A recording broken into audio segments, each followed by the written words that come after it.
Hi all, and welcome to Free Will Life UK. I am your host, Francesca Owasho Campbell, and we have a few topics here for you today, so let's get into it.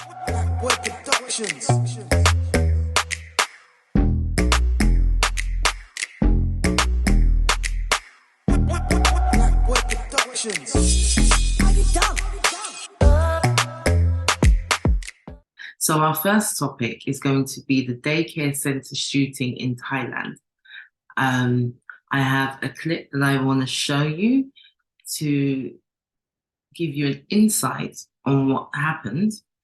I also want to send my condolences to all the children and adults that was killed on that day. So let's get into it. Okay, I just wanted to say that this is definitely hard to watch. Whenever I hear kids being killed, whenever I hear anything that has kids in danger, it really ruffles my feathers. So this is not for the faint-hearted.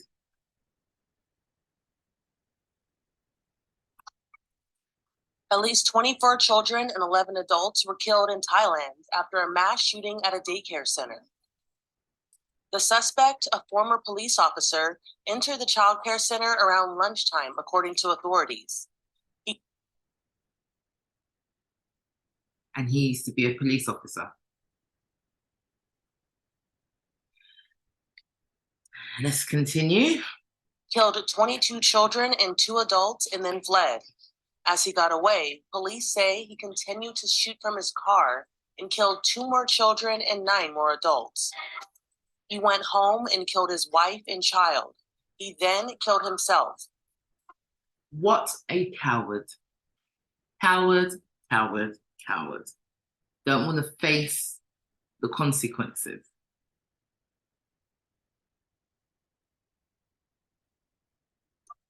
Police say the suspect had a court hearing on drug charges prior to the incident. He was fired from his job because of those charges. About 30 children were at the daycare when the suspect arrived. That was less than usual as the region was experiencing heavy rain, which kept some away. After the incident, Thailand's prime minister expressed his condolences and said police were taking action to provide relief to all involved. This is the deadliest shooting in Thailand's history. This is Inside Edition Digital.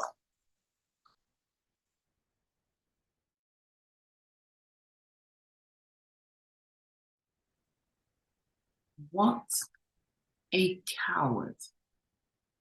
So he has lost his job as a policeman.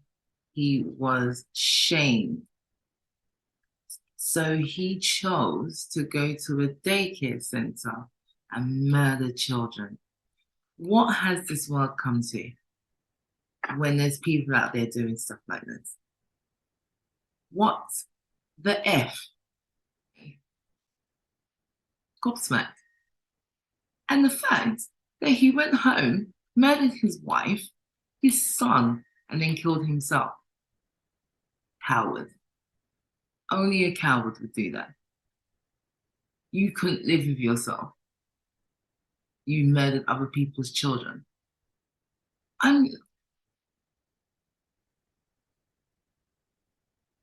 What do you say to that?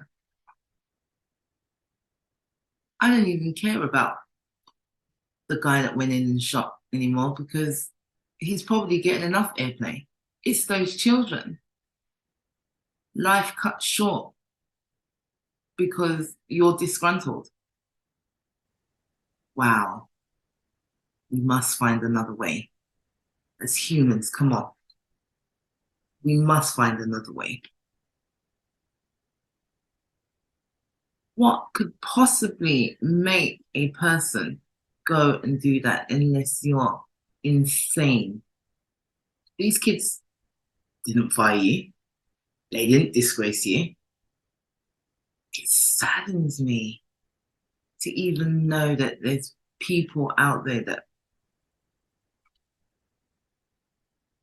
have a sick mind that they will go into a daycare center where there's children, their parents are working hard. This is why they're in a daycare center in the first place. You cut their life short. For what? What was that in aid of? What do you gain from that? Saddens me. It absolutely saddens me. That brings me to tears, to be honest.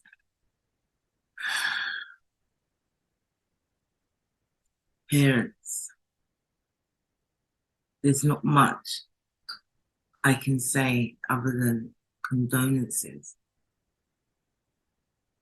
Again, a life that didn't need to be taken. I don't want to be doing these stories, but this is what's happening in the world. This is what we have subjected ourselves to. Sad. I know after watching that news clipping, I saw another news clipping where there was one survivor. I want to show you that as well. Worst massacres. Over 20 children were killed in their sleep last week at a daycare center. Our next report brings you all the details. 3-year-old Pavanat Supalwang, Amy to her family, is normally a light sleeper, but at nap time on Thursday, she stayed fast asleep under a blanket, oblivious to the tragedy unfolding around her. 22 children stabbed to death in Amy's nursery. To her mother, Panampay Sithong, it's a miracle she survived. My kid is not a deep sleeper. I believe there must be some spiritual thing covering her eyes and ears. We have different beliefs, but to me, I think that protected my kid. Amy was the only child in the nursery to have escaped unscathed after former police officer Panya Kamra burst into the nursery. One stop in a rampage through the town of Utay Sawan that killed more than 30 people. The person who checked on my kid saw that she had no blood stains. So that person walked over to other deceased kids' bodies to take a look. At that moment, Amy just woke up. She stood with her face facing the wall as Amy was sleeping at the far end. She slept in the corner opposite her best friend named Tate because they slept. That would be so traumatizing for this child. What do you think this is going to do to this child? I'm hoping she's young enough that she doesn't remember any of this. This is insane. All her friends gone just like that in a moment while she's sleeping. In 2 rows. As the rescuers saw her waking up, they covered her with a blanket and carried her out so the child didn't know anything. Well done. Didn't know what had happened. On Sunday, the family's home was bustling with relatives and neighbors sharing food and reflections on the tragedy. They sat in a circle around Amy, heaping blessings and tying white threads on her wrists for luck. The celebration bittersweet in a community flooded with grief. I have no words. I'm in shock. I feel for other families when I visit them, but when I turn around and look at myself, I'm glad that my kid survived. It's a mixed feeling of sadness and gratitude. Amy's parents said she seems to have no memory of the attack. She was asking her grandmother, why don't you pick up Tate back from school? And her grandmother told her that Tate is already dead, and also the teacher. She only knows that the teacher and her friend Tate are dead, but she doesn't know that all her friends are all gone. I'm glad there is a survivor and that not everybody died. I know after watching that bulletin that it is quite disturbing, but these are the things that are happening in our world today, and I just want to bring it to light. These kids, I don't think, should be forgotten. And I think this man was a coward. I can't believe that he was someone that was enforcing law. And he definitely deserved to be disgraced and fired from the police force. But the fact that his mindset went to, let's kill children, is insane. But this is the world that we're living in. What do you think? Please comment below. Have your say. I have to transition into our next topic because that one's a hard one. But condolences to all the families affected and your children not forgotten.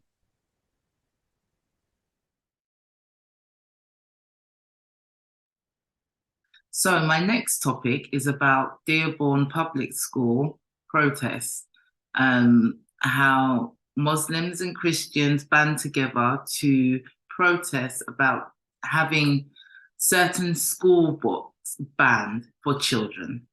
I want to show you a news bulletin that explains what was going on, and then we can look into one of the books that they are talking about that they want banned and why they want to ban it.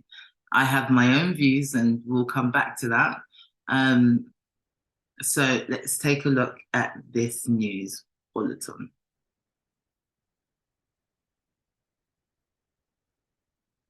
This was the scene at Monday's school board meeting in Dearborn, where the fire marshal had to end the meeting early, with the police chief also called to calm things down.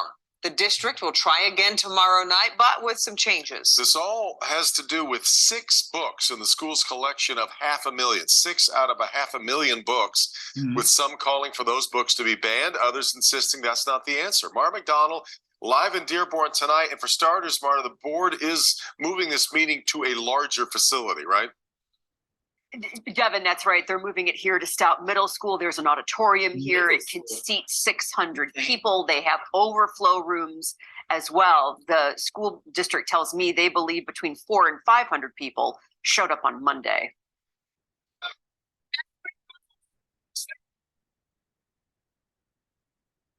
Monday's Dearborn School Board meeting turned into pandemonium as people shouted down speakers and board members. It got packed to the point the fire marshal closed it down, and the police chief himself showed up to calm everybody down. What's riled up so many?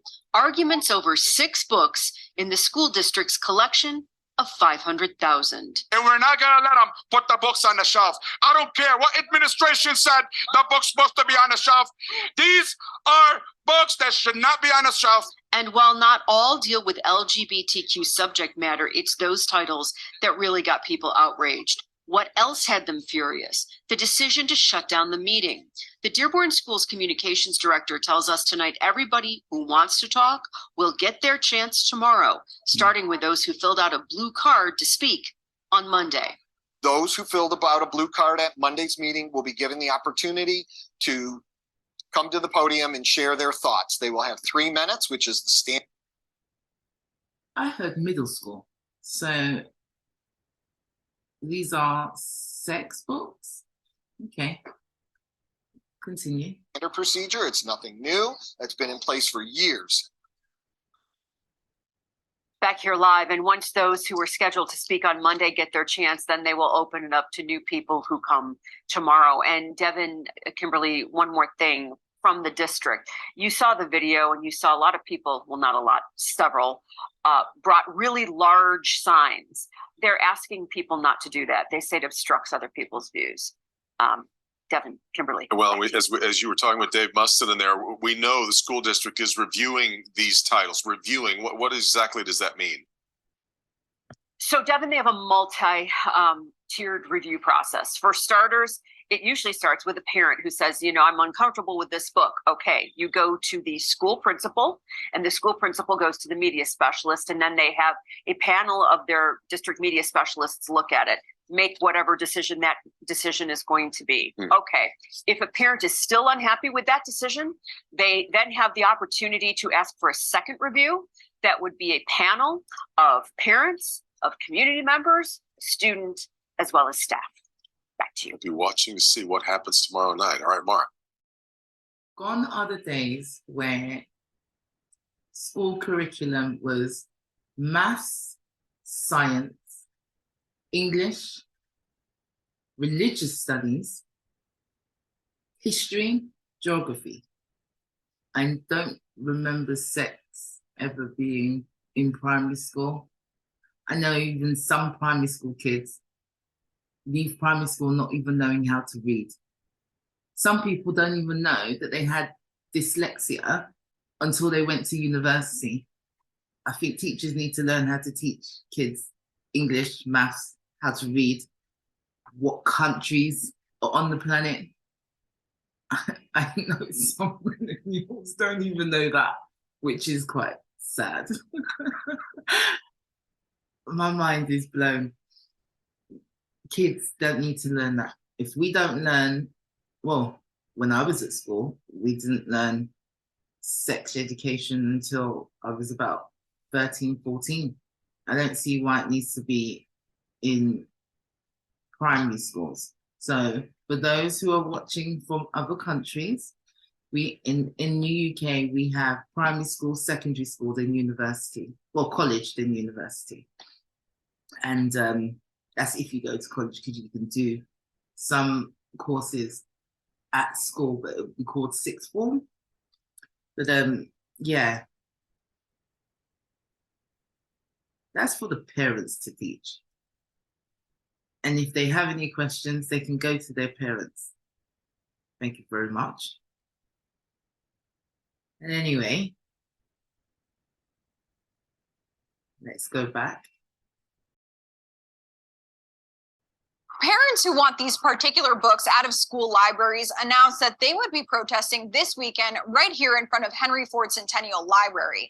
Now, not long after that announcement, another group of parents came forward and said that they would be counter-protesting on the same day. Major division is brewing in Dearborn Public Schools. Parents split on what kinds of books their children should have access to. This is a public school, and you do need to be exposed to ideas that might be a little bit different than your family's ideas. There's a hard line drawn in the sand right now, and it's either you're on this side of protecting children or you're on this side of it, and people are paying attention right now. Dearborn Public Schools is the third largest school district in Michigan, with more than 20,000 students. Right now, they don't have access to these 7 books. Plus, the district removes students' access to the DPS Library Overdrive collection. I mean, I don't know how anyone can stand and advocate for porn when it comes to children. Exactly. This is not about representing diverse ideas. This is not, nobody's trying to ban diverse books. Stephanie Butler began this fight many months ago. She thinks the titles pulled, and some that haven't been, are how-to sex guides for children. Butler and other parents are planning a protest. We've asked for people to be involved only that live in the community, have children attending schools, things of that nature. We don't want any outside influences. On the other side of the coin are parents like Lorelei Muniz, who think the district's actions could lead schools down a slippery slope. They plan their protest right before Butler's. Our group does not want a shouting match. We don't want to be confrontational. We want to have an opportunity for those that believe that books unite us and censorship divide us to have a voice. The district is still reviewing titles. They are also working on an updated process for parents to report books they think are inappropriate. They sent us this statement. The district will not rush this very important work, but is committed to putting a process in place in a timely manner that adheres to any applicable state or federal laws while respecting the concerns voiced by all members of our community. I don't fault the school board. I think that they are trying to be sensitive to the emotions that the parents have. Both demonstrations are taking place this Sunday. Now, the For the Book Ban protest is happening at 2:30 in the afternoon, and then the counter protest is earlier, and that's happening at 12 p.m. In Dearborn, I'm Alex Bozargian for 7 Action News. Okay. Let's take a look at what we're actually dealing with. So, I'm going to bring up one of the books in a minute. Let's just talk about this. I just feel like kids don't need to learn about sex until, like I did, was in the, what, 3rd year. So that would be, what, year 9? Year 9? I don't see why primary school kids need to know this. If they have any questions, they can ask their parents. Thank you very much, as parents, therefore. School, back in my day, used to be home ec, CDT, that's craft, design, technology. You had technology, you could do drama, physical activity. Sex wasn't one of them. It doesn't matter what sex it is. You can be taking it by the rear end. It should not be taught before a legal age, really. It depends what country you're in, but I know here, the legal age is 16.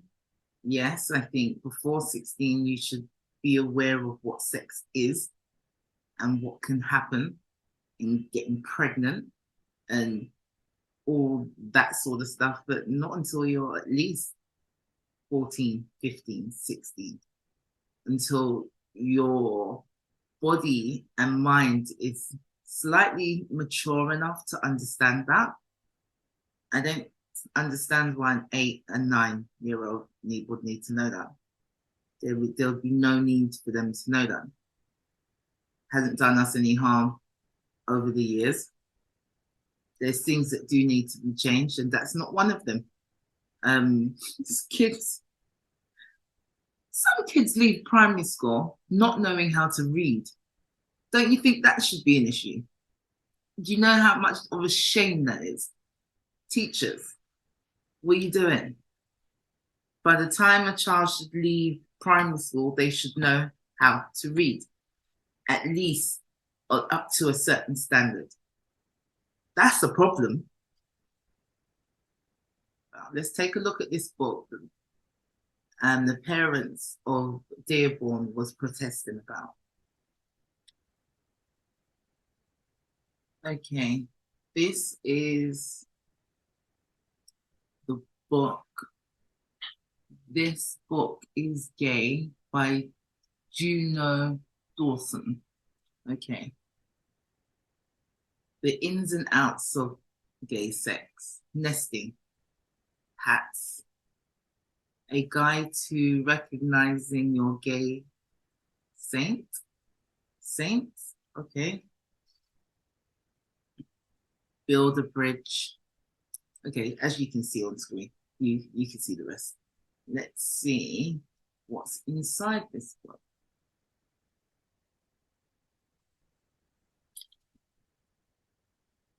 Okay, this is not. I'm just going to skip through pages. If you want to pause it and read, you can do so. All right, this is lesson 1. Sometimes men fancy men.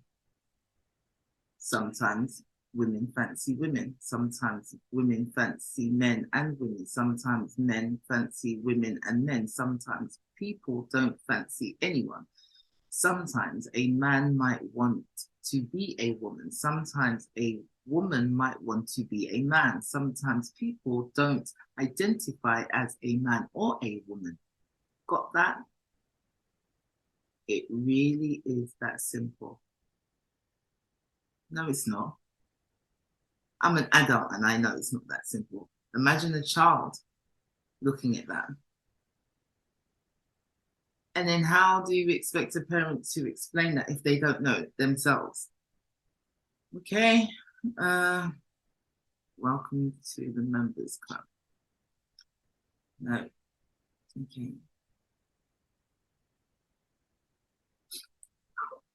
I'm just like, sex education at school was not even like this.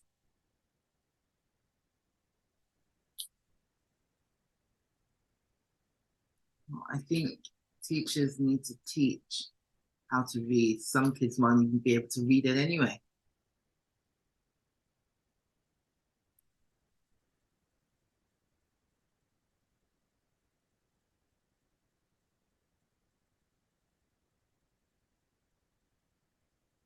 I understand the problem. It's not that we shouldn't teach that, yes, people are gay, they like the same sex. That's not the issue. And the issue is not that we shouldn't teach that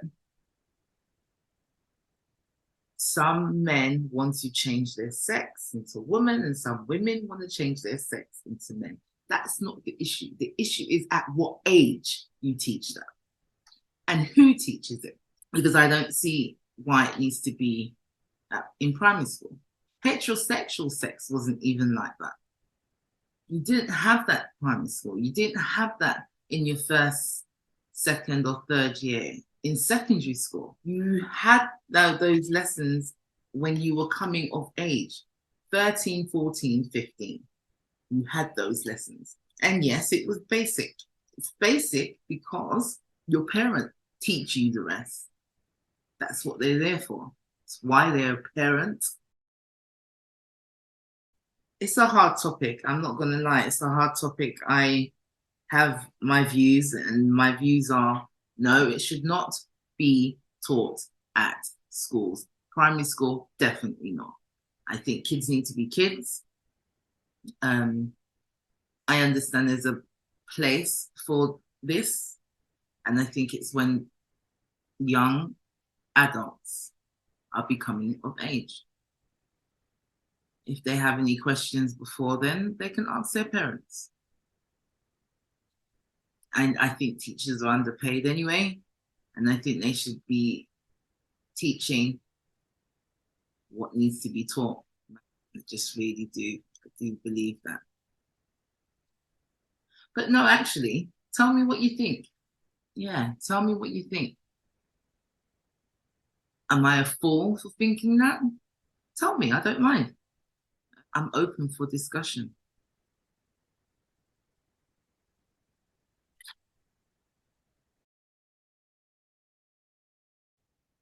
My next topic is an interesting one. This is about Alex Jones' InfoWars defamation case. There's a few things about this topic that has aroused my interest. If you don't know, Alex Jones is a conspiracy theorist. I first heard about Alex Jones when he infiltrated at the Bohemian Grove, and I think he took a video of what went on there. That was a good couple decades ago, and I've watched InfoWars over the years. Alex Jones lost me a good few years ago for a few reasons. I feel like his information was becoming toxic. And not that I shouldn't say that it was becoming toxic. I feel like he had let power go to his head, and I couldn't listen to his rhetoric anymore. So I stopped watching him. Simple as that. See, I remember some of his videos about Sandy Hook. And when I was watching it, I was like, how do you know that? And not only that, he didn't have any receipts. Now, I have watched his content over the years, and most of the time he brings receipts. He really does do his research. I don't know what's gone on. I didn't know he was making money from it. I didn't know any of that. I kind of followed some of the case when it started, well, the defamation case that's been online, and him having to pay $1 billion to the families. I kind of think that's karma if you were making money off it. You cannot, I shouldn't say you cannot, because you can do whatever you want to do, but you can't expect to say something that is not correct, or where your facts are not based on truth, that it won't come and bite you in the ass. It just would. Like, it's going to come and bite you in the buttocks. Let's get into Mr. Alex Jones and what he was getting himself into. Alex Jones is one of the most provocative and inflammatory figures in America. His rabble-rousing rhetoric has tested America's free speech protections to the very limit. In the aftermath of the horrifying school massacre in Sandy Hook a decade ago, Alex Jones accused grieving parents of faking their emotions. And he raised money off the back of one of the great American tragedies of recent years. Defamation/slander damages, past and future, $60 million. Tonight, those parents watched the verdict come in during a court case in which they had sued Jones for his wild conspiracy theories and for the devastation they suffered.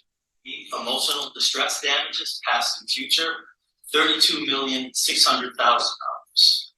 In total, it amounted to damages of nearly $1 billion. $41,600,000.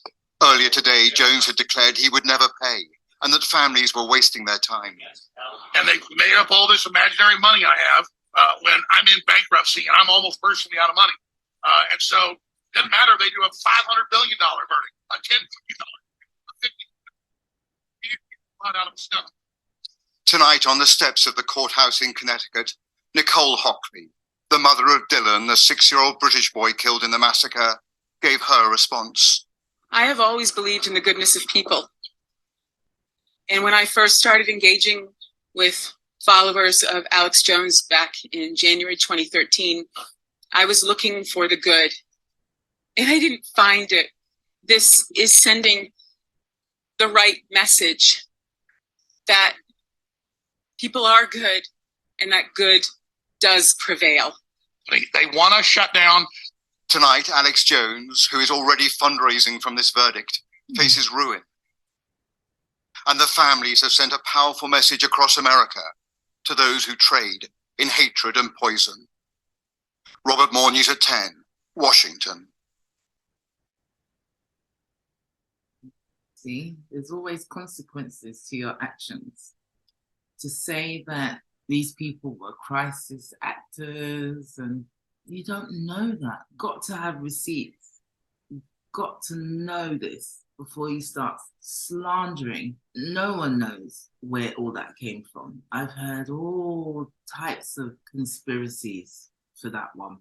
The government has something to do with it. Really and truly, no one knows. No one knows. You cannot go around saying things that you have no receipts for. If you got the receipts, all well and good. You know, you can take that to court. You'd win your case. You can't go off hearsay. You can't go off this person said that and then that person you can't get a hold of, or, you know, it's a hard one because freedom of speech should not be tainted because there's people out there that have abused their freedom of speech. You're going to get that no matter what it is. Someone is always going to abuse their freedoms or abuse. Like my mum used to say, you know, you give them an inch, they take. Exactly. So, yeah. Alex Jones. What was you thinking anyway? There's a lot to unpack there.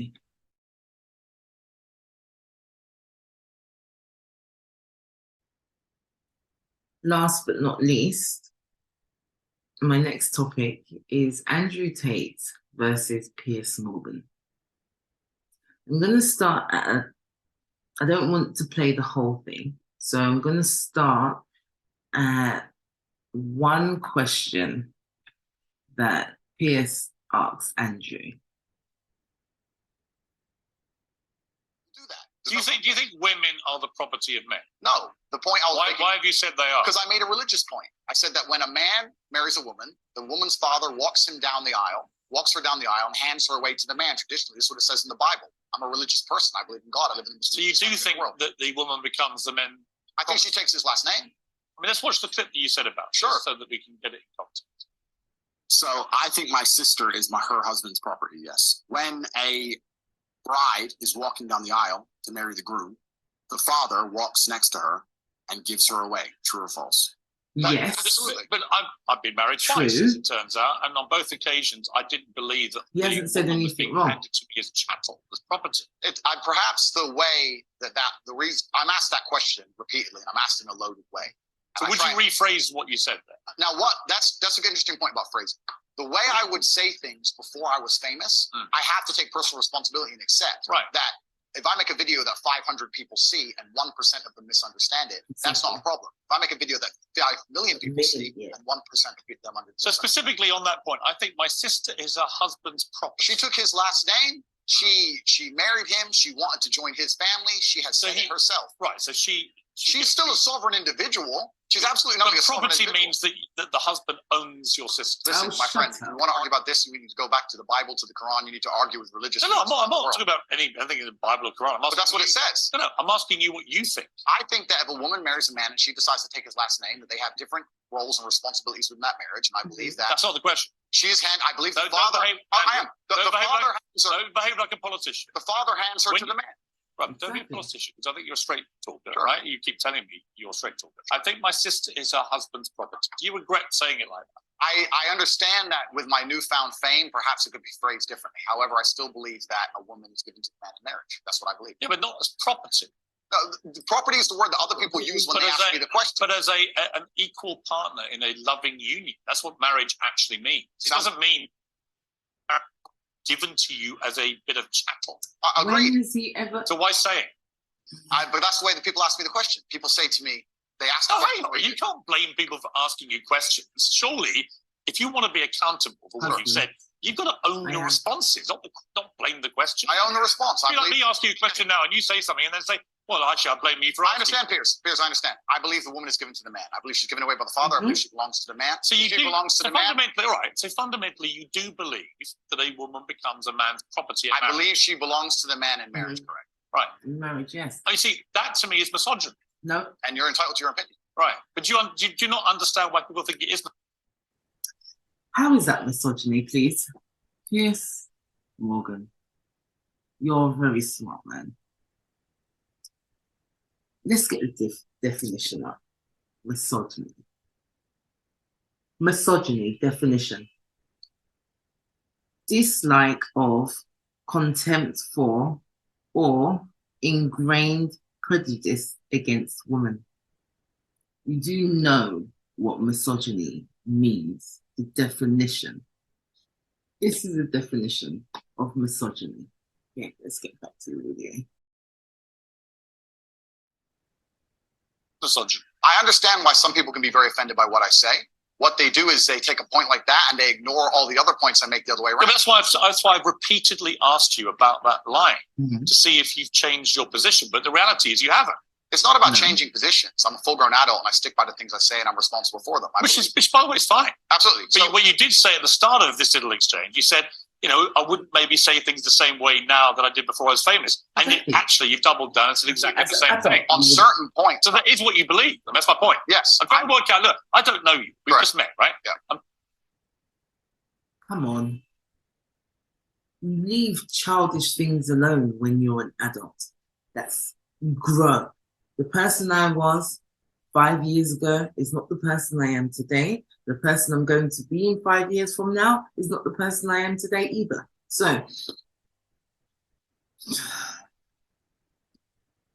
trying to work out who Andrew Tate is and what you actually believe. I don't want to twist anything at all. Then let me make it very, very clear to the camera. I believe a woman is given to the man in marriage. But a man doesn't own a woman. It's not, no. It's unless they literally buy them as a slave. Well, obviously, we're not talking about that. We're talking about religious, biblical marriage. We're talking about something else. Yeah, but I'm a Christian. I don't believe that I own my wife. Do you believe your wife was given away to you when she took your last name? I believe that there is a process where a father traditionally walks his daughter down the aisle and hands his daughter to this man, and they stand there and become a union of two loving people in a partnership. No, there's no ownership involved. You're a smart guy, right? There's no denying it. You're smart. You're a good talker. I've seen a lot of the stuff. But what I don't think you quite fully understand. No, I understand very well. When young, impressionable people I understand who are not as smart see things like, I think my sister is her husband's property, yes, and you've just reaffirmed that belief. They think that they have the right to own women. I understand that very well, Piers. Which is why people think you're a misogynist. Completely. I understand all of this very well, which is why when you're saying I was backtracking, I'm not. Do you have any regret, though, of the way you phrase this stuff? Well, this is the point I was trying to make. The point I'm trying to make is, when I was not nearly as famous and I was making long format content, I was not sitting there anticipating I'd become the most Googled man on the planet and that few seconds could be taken out of context. You went on to say about authority over women. If I have a responsibility over it, I must have a degree of authority. I love the way Andrew Tate is handling this interview. Calm, collected. This is good for him. Yeah. For the same reason, if I have responsibility over and people are going to use their mind, it's an example, an analogy. Responsibility over a child, I have to have some authority. Yeah. So you believe as part of your ownership or your property of the woman, you have authority over her. No, I believe if you have what you said. I believe if you have responsibility over something, you have to have a degree of authority. You can't be responsible. Yeah, but authority means, again, that you're the boss. The point I'm safety of the woman. She was walking alone at night, and I was saying, well, I wouldn't let my woman walk alone at night. And they said, well, you're not in charge of her. You don't get to decide what she does. I said, I understand, but if I'm responsible for her safety, and I'm the person who's burdened with making sure she is safe, I have to have the authority to say, don't put yourself in unsafe situations. Exactly. The two things are linked. Well, you don't have authority. You have you can absolutely have the right to say to the woman you're with, I don't think you should. But ultimately, if she decides, then I can't force her. Right. So authority implies that you have the ability to control. But if she goes, then that's her problem if something happens to her. People that don't listen, they must feel control someone. No, authority believes the authority implies that I have the moral right to sit and say that that's an irresponsible thing to do, and I'm responsible. That's not what authority means. I accept that you used the analogy of responsibility for a child. My friend, these are actually really important things. They're important things, but you interrupt me every 5 seconds. So it's hard for me to actually explain my point. The point I'm making here is very simple. You have children and you're responsible for their safety. So you're going to have authority to say, don't go out at night, perhaps because you want to be safe. I have legal authority. You have a legal authority. Yeah. Legal authority. I'm saying that if I had a woman, and the question where you've raised this soundbite from, I was asked about protecting a woman, making sure she's safe. And I would say, I wouldn't want her to go out at night on her own because I'm responsible for her safety. And someone said, well, you don't have authority over her to do that. And I said, well, no, I can't force her to stay inside. But if she were to ask me, how do I protect myself at night? I would say, well, you should stay inside. That's how you should do it. I don't have an issue with what So we agree. No. It's the semantics. No, it's not semantics. And this is why I don't think you quite get why there's a furore over what you say. With respect. Because the semantics point would be we're saying the same thing in different ways. But we're not. I'm saying to you that when you say I have to have some authority over a woman, I say to you, you have no right to any authority over a woman. You do over a child if it's your child. You have authority over your wife. Someone that has given you that authority. Yes. Actually, I don't even know why I'm addressing this, because he's got a lot of skeletons in his closet. He needs to sort himself out.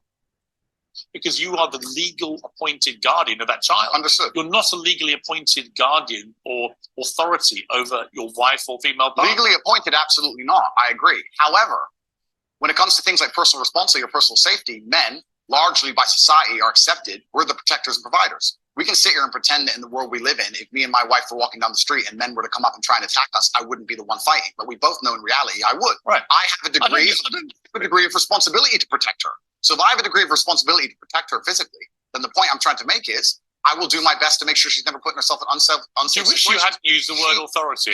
The authority is something that she would give to me. Yeah. She would come to me and say, how can I make sure I'm safe as possible? But I don't want to interrupt you. I just want to point out that's not what authority means. If someone gives, a person can give voluntary authority is not authority. No, but that's the point. It's not. Piers, Piers, if a woman comes to me and says, I want you to keep me safe, she is handing me authority for her safety. Yes.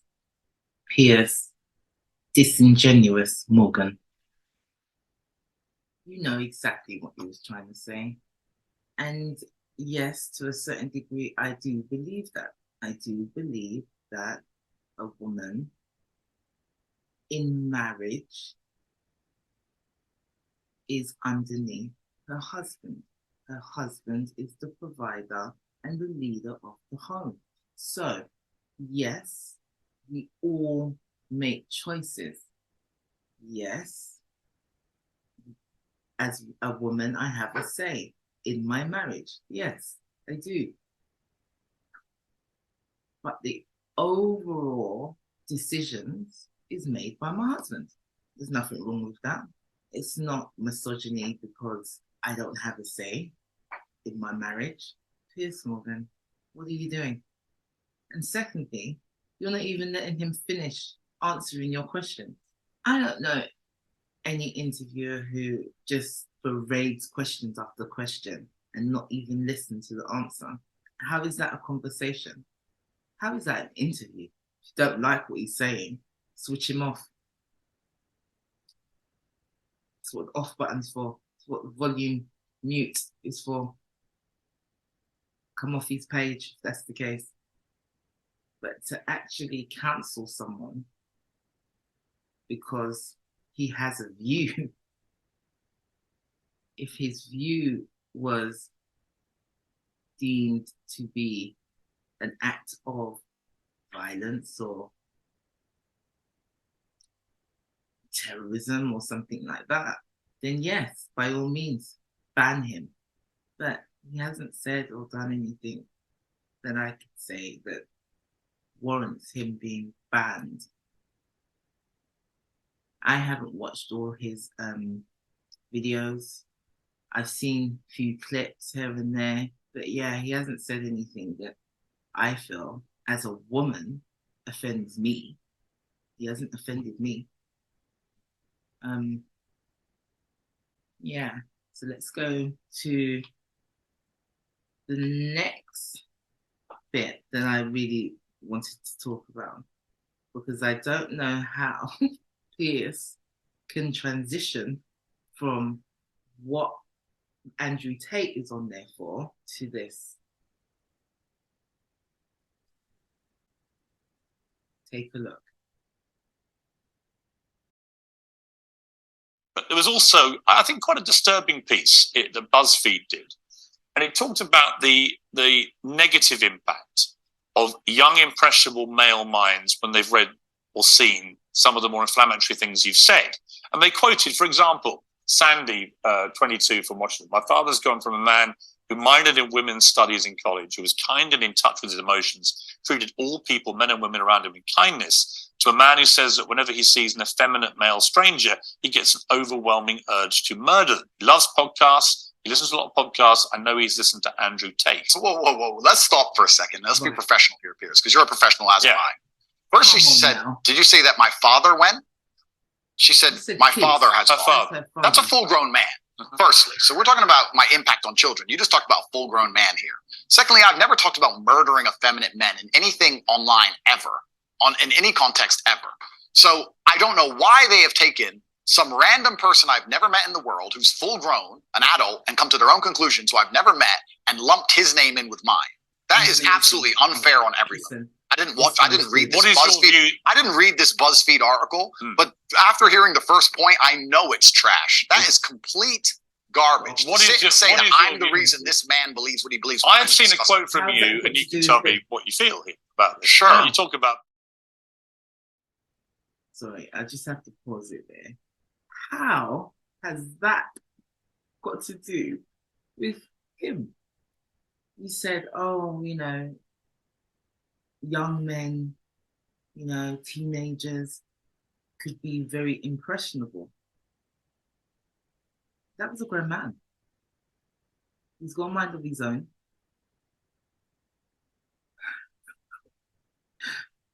Yes, Morgan, you're fishing. And it's the worst thing about it. You are so disingenuous. The amount of things that you have said on national TV, you, Piers Morgan, should know better. Your agenda's not working, mate.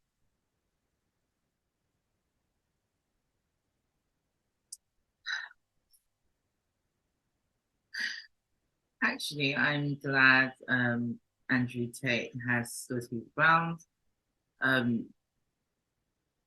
This is a really good interview, actually, because it's the first time I've actually seen Piers in disingenuous Morgan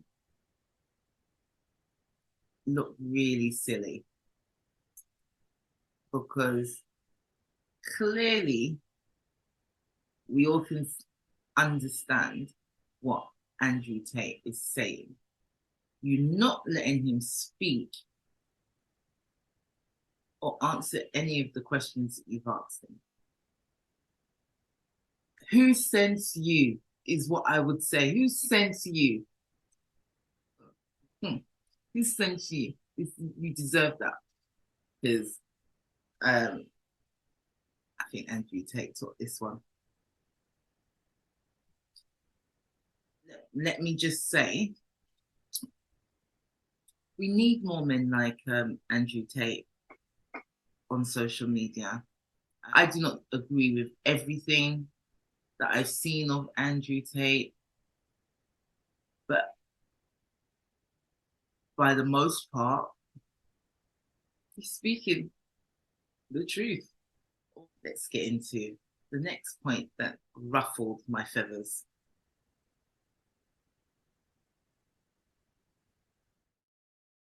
We're talking about Alex Jones, right? Who I have a bit of history with. He tried to get me deported from the United States. Oh, did he? Yeah. What is your view of Alex Jones? I think that Alex Jones is a sovereign individual who, very much like the rabid left, deserves a chance to speak. What a segue. What the hell has Alex Jones got to do with all what he just said?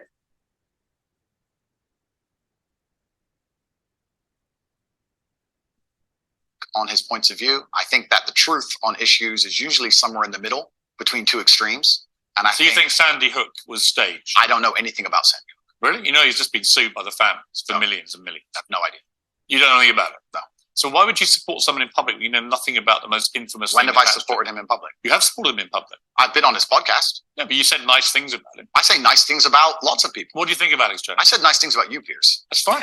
So you should. to sit and say that I've been on a podcast and I say nice things about But him. you said you support his right to speak about things like Sandy Hook? I don't know Sandy Hook. I don't know. And you know what it was? It was a mass shooting. Of school children. Okay. But to sit and it's actually, no, let's stop for a second. Please don't interrupt me. Here's why I know why you're good at your job. First, you interrupt people a lot, which is good. It's a good skill. Actually, and you're right. But here's exactly the timing's good. Here's exactly what I do. I only interrupt people like you when you either refuse to answer the question or answer a completely different one. Sure. And I want to remind you of what the question was. Fair. When you misquote me back, which you've done repeatedly through the interview, where you say, you see, Piers, you agree with me. And the viewer who's been watching will go, no, he didn't. Cool. No problem. The other thing you do is you try and set these traps like now. So you're saying what's the trap you think I'm setting? You're saying that I agree with every single point of view a man has. I literally didn't say that. You're saying, well, you support Alex Jones. Why would you misquote me? Because you're saying you support Alex Jones and you said you've been on his podcast and he said this. I don't know what do you think of Alex Jones? I don't know everything he said. What do you think of him? I think on his podcast he was cordial. I think he was professional on his podcast. I've also done podcasts with rabid leftists and people who openly hate me. Is it wrong? I do a podcast circuit. Okay.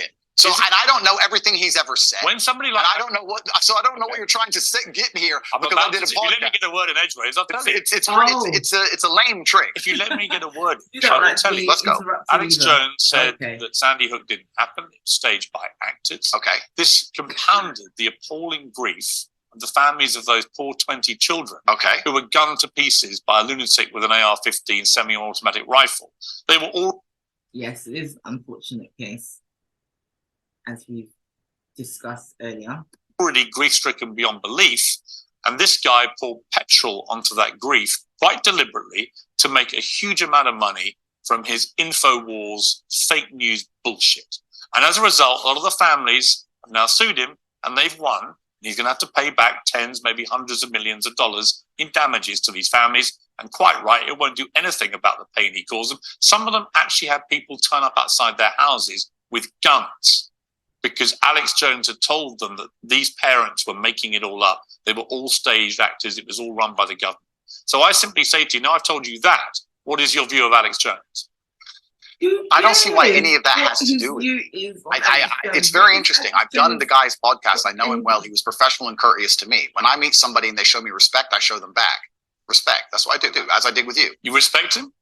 If somebody shows me respect, I show them respect back. So if Adolf Hitler showed you respect, you'd respect him back. That's a stupid question, Piers. It's not. It's a logical extension of your argument. No, if in 1931 I was walking through Germany and a man come up to me and said, "Sorry for bumping into you," I'd say, "Sorry, no problem, mate." I'd show respect back. I don't know. What are you trying to say? That I sanction the Holocaust? You literally just said if somebody respects you, you respect them back. I say if somebody shows me respect, I show respect back. That's a good way to go through life. Whoever it is. If somebody shows me respect and is courteous to me, I'm courteous back. Yes. How can you respect somebody who caused such misery and pain to sound? I have no idea the specifics of the thing you're discussing. What? I don't understand any of it. Well, I don't know anything about it. You've told me your version of events. When did you go on the podcast? I was on the podcast about four times in the last 4 years. I did one relatively recently. So four times you went on Alex Jones's podcast. Correct. Promoting him, helping him make money. I don't think it was promoting and helping him because... Well, it's his podcast. Well, yeah, but I've been on the podcasts of people who absolutely hate me. I've been on liberal left-wing podcasts. I've been on feminist podcasts. And no, you just sat here saying I would like you to agree, perhaps we can agree on this point, that I'm not feminist. I go on feminist podcasts. I do a podcast circuit. You're not a feminist? I don't know. Well, what do you think a feminist is? Well, let's not change subject here, Piers. Stay on the subject. You mentioned feminism. Completely. But you're trying to get away from the point because what you did is you're trying to say because I did a podcast, I sanction all of this person's views. And I'm saying I do 5 podcasts a week. I do 5 podcasts a week and I don't sanction 100% the views of any other person on the planet because I'm an individual and he has individual views, as do you. So I don't know why you're trying to come at me with one of his views and pretend that's something to do with it. It's a pretty big view. No, but it's a lame trick, Piers, and you're better than this. So let's move on. Would you? It's lame and let's move on. A podcast, would you go on it? Stop it there. Sure. You would. Great. Okay. Then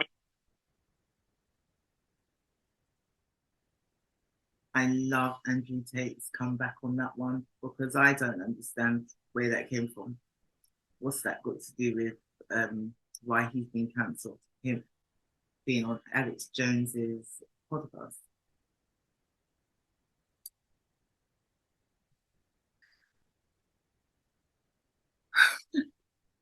This video is very loaded. I don't care if loads of people don't like Andrew Tate, but I don't think, well actually, do you think Andrew Tate should be cancelled for the things that he has said over the years? My opinion is no. Freedom of speech. He's not recruiting people to do things or anything like that. He's just having an opinion. It's not a popular opinion, but to cancel him doesn't make any sense to me. I think we need more people that have different views so we can understand each other. That's the best way forward. Feminists hate him. I don't know what he said that to make feminists hate him so much. He hasn't said anything wrong. I've looked at some of his videos. I've looked at some of the podcasts that he's been on, and he hasn't said anything that I could say, oh, as a woman, I'm offended. I'm offended. I'm not offended. If the shoe fits, that's the only reason why you'd be offended. It doesn't fit. What do you care? I have to laugh because Piers Morgan was trying his best to do something. I don't know, make him look bad, make him apologize for things that he has said, lump him in with other podcasters that say questionable things. And Andrew Tate handled his own. And I think Piers did not expect that at all. Watching this video has given me a clearer understanding into what Andrew Tate is about. Tell me what you think. Comment, like, subscribe, like. If you're watching this, like. Thank you for watching, and I'll see you soon.